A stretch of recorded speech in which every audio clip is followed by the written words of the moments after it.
I want to really emphasize that this is not Cecily coming in and saying, oh, you guys are not doing this at all like I'm used to doing it. I think, you know, we have to upend everything that's going on in this. It's really just a way to introduce folks to some of the very common and practical frameworks that are used when you talk about organizational development as it relates to diversity and inclusion.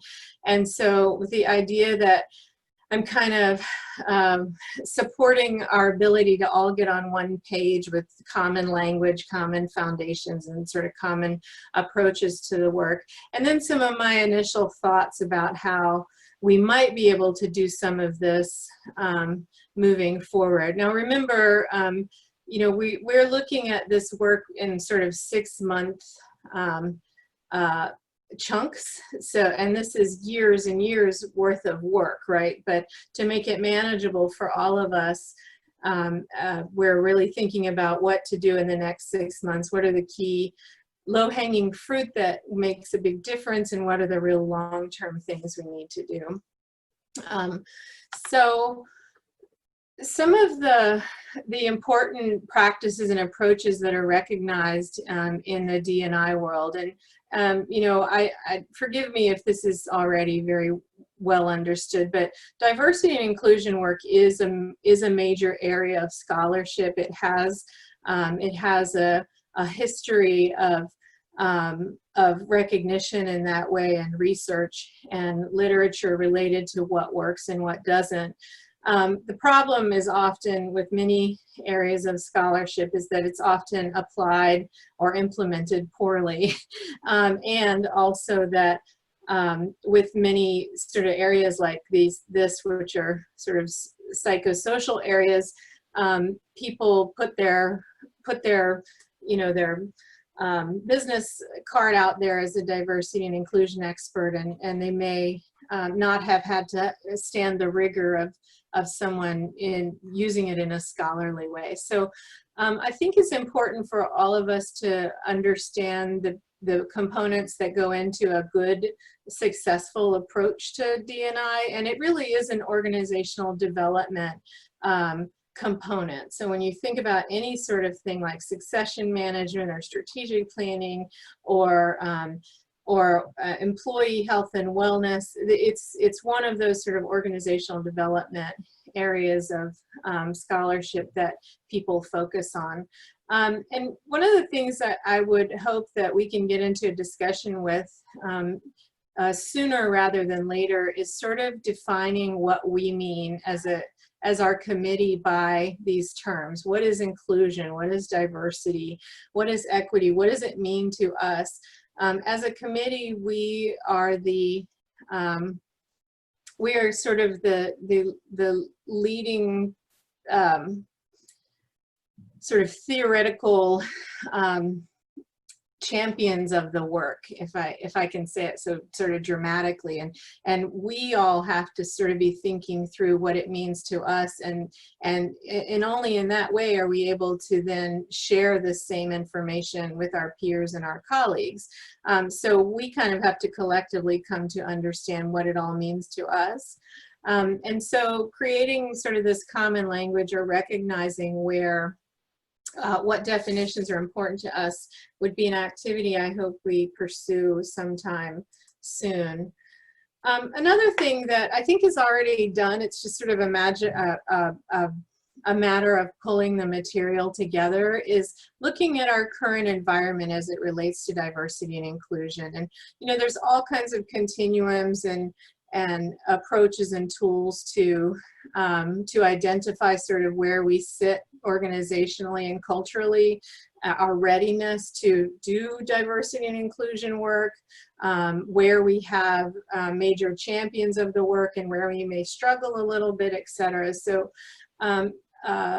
Mina in the Office of Inclusion and Diversity told me that they've done a lot of this kind of climate stuff in the past, and they have a lot of data, as you guys well know. And so I don't think it's a matter of sort of undertaking a whole assessment process or an environmental scan, and particularly because we may be undertaking one with the provost anyway. The effort would not be to sort of try to ask over question people on all kinds of things. So, but one of the things I think I'll be doing really focused on in the next couple of weeks is getting some sort of report together about our current environment as it relates to D&I. And it will include a number of things. And I do know from Catherine that you guys have done some of this work too. So if you have material around analysis of our environment related to D&I in your schools or in your departments or anything, it'd be great to see that as well. Another piece of sort of the framework that I think is important as this committee is understanding that there's a lot of strategies for diversity and inclusion work in an organization. And often we think of this work as really solely sort of training and professional development, you know, offering lectures and sort of building awareness. And that is one really key component. But my hope is that down the road, this committee in particular is looking in at more sophisticated ways of advancing diversity in our organization.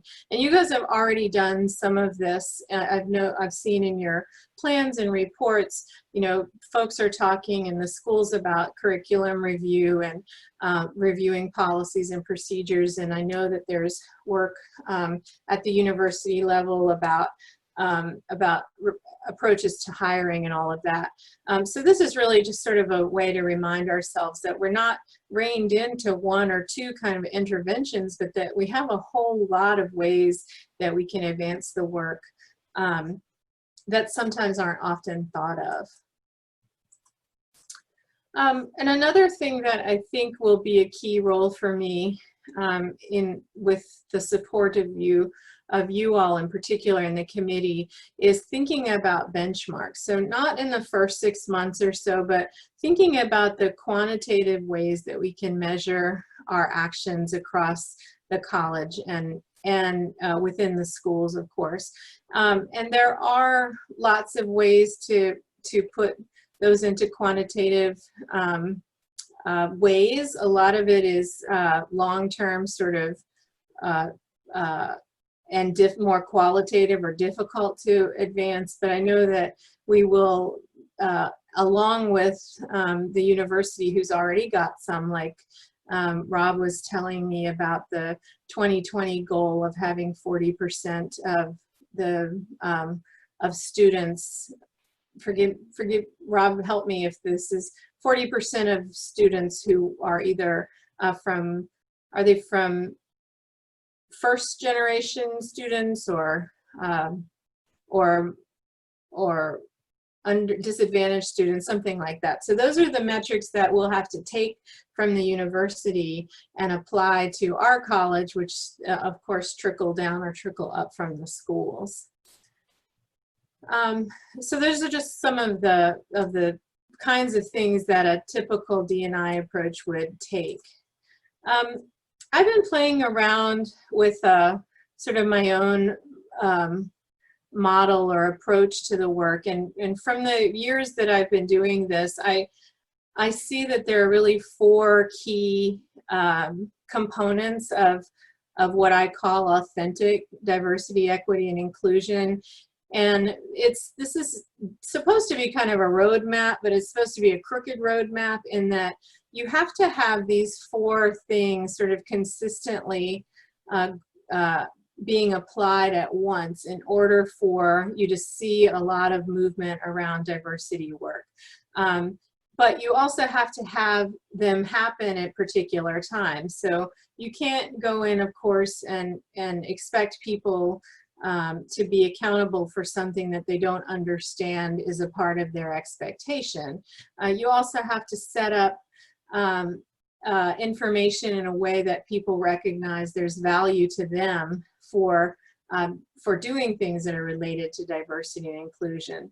And so for me, this is sort of my linear approach to thinking of the work. And in the first 6 months, really, it's about building broad awareness of a number of things. It's about building awareness that that the committee is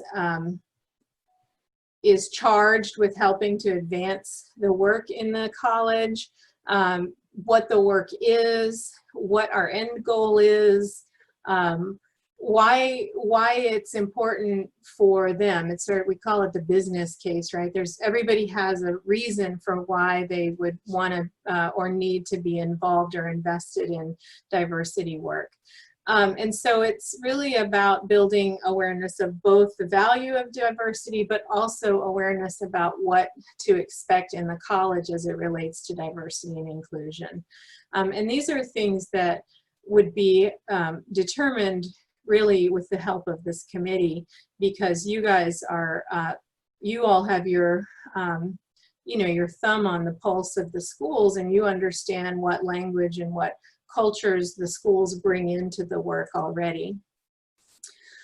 Once people have a sense of what is expected or what the value is, then you typically build a formal structure to allow people to understand how to get there. And so a lot of the stuff already exists. A lot of it is offered by the university itself. And so the good news is that there isn't a lot of need to recreate the wheel. The university actually has a lot of resources that we can leverage around education and training.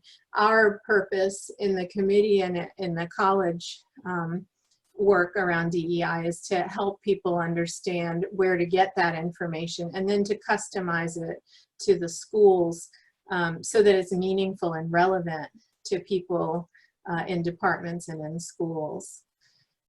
And sort of simultaneously, yet also after people have a good understanding and recognition and had opportunities to be trained on the work, then you start to make sure that people have some guidelines or some, you know, some parameters for what their work looks like. And so this is sort of where you would start to look at the policies and procedures that happen within hiring and retention, and protocols for complaints, or, you know, all of those pieces of operation that tell us how to behave in our workplace, right? It would also be in the area where we start to evaluate curriculum and where schools would themselves sort of think through what changes they may want to make to advance their diversity work. And then lastly, you really can't hold people accountable for all of this until you have those other 3 things in place, because it isn't fair or just for anybody to be held accountable for things in which they haven't had an opportunity to learn or to understand the parameters of. So that's sort of my thinking around how the process works. Another place where I spent a lot of time sort of trying to merge the college's work with the universities is, of course, with the work of Dr. Pratt Clark and her really large and talented staff in the Office of Inclusion and Diversity and the Office of Strategic Affairs. And one of the things that the dean and the associate dean really made clear to me when I first started talking to them about this was that, you know, above everything else, the fact is that there are certain institutional expectations that we have, and the more that we align our own college expectations to those institutional ones, the more traction we get for our work, the more we can leverage the resources that are offered at the university level. So you all may be familiar with the strategic plan that has been developed by the university. I won't go into that, but our our role here, and one of the roles that I see me playing, is tying these larger university goals and concepts into whatever we do in our work. And so, as you can see, the universities, has published their core values. And for a D&I person, what you do is you kind of look at those core values and you see where the touch points are for the work that you're doing. And of course, it's very clear that at a university level that there's a lot of recognition and support around inclusion in particular, and opportunity, and providing opportunities. And so for us, that means that there's really one strategic priority from the university that's really relevant to the work of a diversity effort in a college, and that's the second one. It's the elevating, the second one, elevating the UT-UPROSM difference, right? And so what that looks like if you dig into the plan is that they have 3 goals. One of them is to increase representational diversity, another is to increase cultural competency, and a third is to address critical societal issues impacting humanity and equity. And what I was really excited about when I sort of married these two is that the college, CAUS, is doing this work, and your committee has been doing this work really through the plans that I've seen and the reports that Catherine has provided with me. The efforts that we've already had as it relates to work, addressing diverse faculty. We're moving on that front. A lot of what folks are doing in the schools and the departments has to do with goal 3, addressing critical societal issues impacting humanity and equity. And I see schools and departments in particular getting very excited around this goal. And I see that some of the work that has already been done, particularly the conversations, the intersection conversations, and the work that Sharon has done, all of that is already represented in this goal 3. So for me, it's just a matter of connecting what we've already done to these goals that are from the larger university. I'll stop. So the couple of other things just to pull us back, you guys may not have been looking over the reports and the material that you've developed over the last couple of years that Catherine has been collecting and sharing with the Office of Inclusion and Diversity. And what I did with this slide is I took that material. You all have seen it. I'm sure it's the matrix of the tables of activities that you've done and when you've done them and how you've seen them align with the work so far. I'm remiss in sharing it with the committee. Okay. Well, then what you're seeing here is the pictorial view of what you all have already really done, and sort of without a formalized plan, in a sense, have really built out. And that's I think it's very it resonates, and it continues to be really informative. But so the things that I pulled out of the activities that you've already done are all surrounded by these 4 larger strategies: building the infrastructure and in that way building the structures, right, the operational structures, to ensure that we are leveraging all the resources we can to promote diversity. Another key area that you all have already been looking at in your work in the plan from 2019 was increasing, of course, diversity across the college, which includes faculty, staff, and students, through building those networks. And that's kind of what Rob was talking about. A lot of the activities that you all have aspired to or either have already done are related to building a welcoming environment, and then also embedding values. So these didn't come out of the cloud. They came out of the work that and the material that you all have already done in some way. And I think this is a really good foundation to sort of think through next steps and how we might want to formalize a new plan.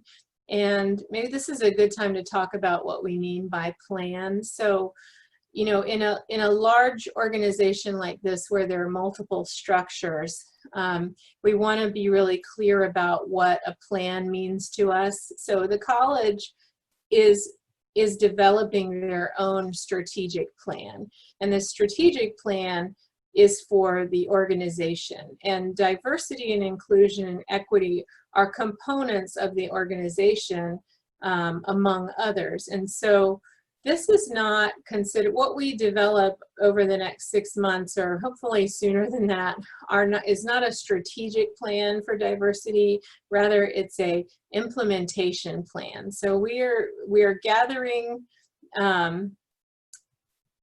goals and objectives that we know exist or that there are need, and then we're also incorporating those into the college's strategic plan.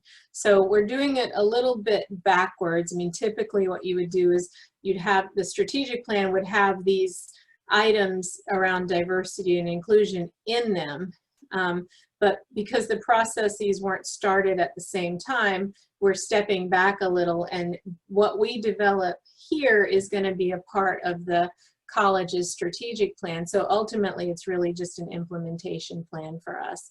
And ultimately, it all feeds up into the university strategic plan, which is what we just looked at. So let's see, I just need to move. I can't figure out how to skip slides, so. All right. Last thing I wanted to share before we sort of went to open discussion is this idea that I'm trying to get a handle or understand and manage the expectations and sort of the workload for both the role that I'm in, but also for the committee itself, because you may not have seen yourself in this way before, but that this committee is really responsible for helping to advance the diversity and equity work in the colleges through their engagement in the departments and schools. And a lot of, not to scare you off or to, a lot of this work will be done in the schools. And my assumption is that you guys will be leading some of that work within your schools that then flows up into the college. This here, and again, I'll share all of this with you, but when I was thinking about how do we sort of restart the equity work here, this was kind of the things I was thinking of in the first the first set of time, the second set of time. And so right now I'm really still in the list on the left-hand side around position descriptions and understanding what leadership is looking for, understanding what the committee is up for doing and sort of what they signed on for. And with the idea that by February or so, we'll be somewhere in the list on the far right-hand side related to having a final plan, a final implementation plan, and at least some rudimentary way to measure our progress and engage the dean on being our cheerleader and that kind of thing. So again, I'll share all of this with you so you can look at it later. But this is kind of where we are now. And this is where I really rely on you guys, because I'm not sure what we've been doing, what we haven't been doing, what you guys have already seen as priorities for the committee. And, of course, we have a couple new members, and we'll get a couple new members again. So I threw up here some ideas about things that could be next steps for the committee, and just sort of want to hear your thoughts about, what